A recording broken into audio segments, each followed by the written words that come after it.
Alright, so I forgot to film an in-depth intro for this video. Like always, of course, something had to happen. I also cannot find my headphones, so hopefully the sound isn't as bad as, I think it's going to come out to be. So I'm going to be working off of the peach palette from Too Faced, and I'm going to take the lighter pink shade that you guys saw. It's not actually pink, it's more like a light orange shade, and I'm just going to be applying that all over my crease and blending it in. With this shadow, I know it doesn't look like it in the video, but in person it is blown out like really high up into my crease, almost to my brow bone. You don't have to bring it up as high as I did, but that's just how I prefer my eyeshadows to look, just because I do have hooded eyes and I feel like the shadows stand out and you could actually see them more when I have my eyes open. So then yeah, like I said, I'm blending that into the crease, and then I'm taking a clean fluffy brush and blending out even more. Next, I'm going to take this other pinkier shade, and then I'm going to do the same thing, and I'm just going to blend this right on top of the first eyeshadow that we used. This will kind of make it brighter. It's not going to make it deeper, because if you want to make something deeper, you would go in with a darker shadow. Even though this eyeshadow is darker than the first one, I just wanted to throw it on top of my first eyeshadow. Am I making sense? I'm throwing it into the first eyeshadow on top of that one in my crease. I feel like this is not making sense, but if you look at the video, I hope it makes sense that way. It's just I'm having a rough day. I'm cramping, I'm starving. It's just it's not a good day for me. But regardless, I'm just blending these two shades together. It doesn't matter if you cover the first shade or not. It's just, you just need to blend it out. Next thing I'm going to do is take the Crenshaw Super Shock Shadow from ColourPop, and I have not used this color in years, so when I first bought it, it was really pigmented and really creamy. When I did go into it today, it was a little bit more on the drier, flaky side. I didn't have any face oil or any coconut oil around me, so I just worked with it and I like really rubbed it in there. I even like crunched up a little bit of that super shock shadow and tried the best I could. You just want a brown base. You don't have to do it if you don't want to, but um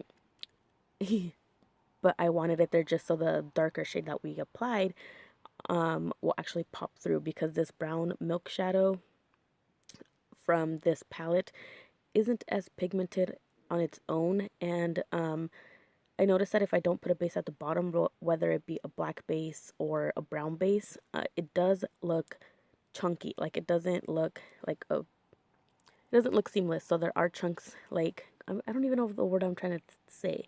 Like I know what I want to say, but it's not coming out. But anyways, I took a little bit of a smaller blending brush. This is from, I think, the Milani eyeshadow palettes, and I just took a little bit of that brown shadow and then just blended it more, because now that I'm looking back at the video, I wish I would have actually started with the brown base first and then blended that brown out with the other colors on top. But hey, too late now. It is what it is. So yeah.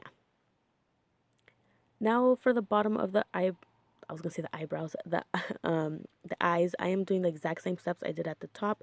As you can see, I did add a nude liner, and this will just kind of make everything look a little bit lighter and, not as dark.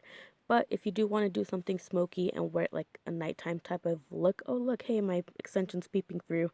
If you want to do a nighttime type of look, you could go ahead and add a black eyeliner and smudge it out and make it more smoky, but I didn't want to go that route, so I just stuck with a nude liner. But go ahead and do you.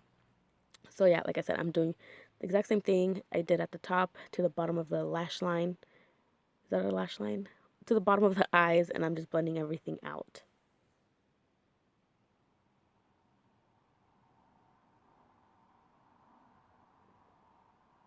For the inner corner highlight, I took the Jaclyn Hill palette, and I'm not sure exactly what shade this is.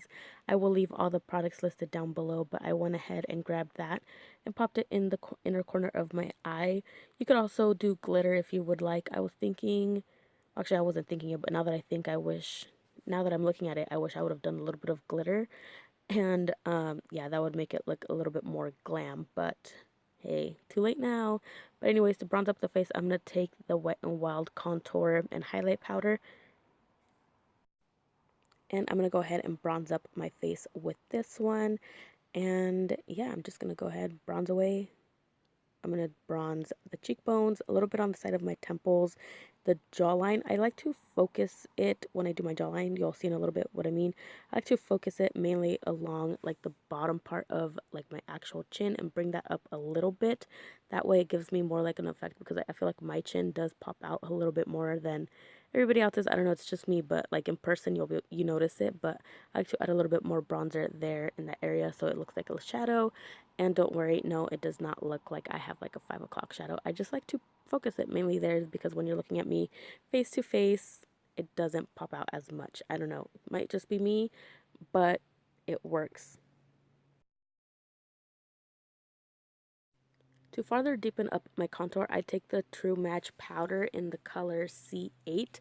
Um, it says that it's a cool toned type of powder, but when you apply this directly onto the face without any bronzer, it looks a little bit orange. That's why I do both steps. I could get away with just bronzing the face, but I like to add a little bit more depth in the actual hollow cheekbones of my face. That way it doesn't look just, to me it looks a little bit more complete if I deepen it up a little bit. And once again, I go along the temples, mainly focus it along the cheekbones and then a little bit on the jawline. And yeah, I also really haven't done a voiceover in so many months, so I'm still trying to get back into it. So hopefully I'm not doing that bad of a job, but we're gonna have to wait and see. So going in with blush, I'm gonna use the Party blush from Tarte. And I'm gonna go ahead and apply this. I am running low. I got this as a birthday sample thing from Sephora, and it's really nice. Um, you can go a little overboard with it if you put too much. So I think I'm gonna stick with a more. I've never really done a brown blush before, but I want to try one of their brown shades that they have, and that would look really pretty, at least in my opinion. So for the highlight, I'm gonna take the what was this? The Wet n Wild Mega Glow highlight in Blossom something. To be honest, I'm not even in front of my products right now, so I can't tell you guys the shades, but don't worry, everything I used will be listed down below. Also, I know I didn't mention this before, but I did go ahead and do my eyebrows and foundation powders and, you know, concealed and everything off of camera because I think I wanna go ahead and make a video, like its own separate video on all that, because I did change up a lot of things recently, especially now that my skin is a little bit drier. So if you guys want to see that video, let me know down below. But anyways, I'm just gonna take this highlight, pop it on the center of my face, which includes the tip of my nose, my cupid's bow, a little bit of my chin, and the highest parts of my cheek. For the lips, I will leave them listed down below. I know it is a MAC lip liner and a Dose of Colors liquid lipstick. It is wet at the moment, so it does look a little bit different. But don't worry, like I said before, I will leave everything listed down below in the description box below. Thank you guys so much for watching. I hope you enjoyed the video, and I will talk to you guys next time.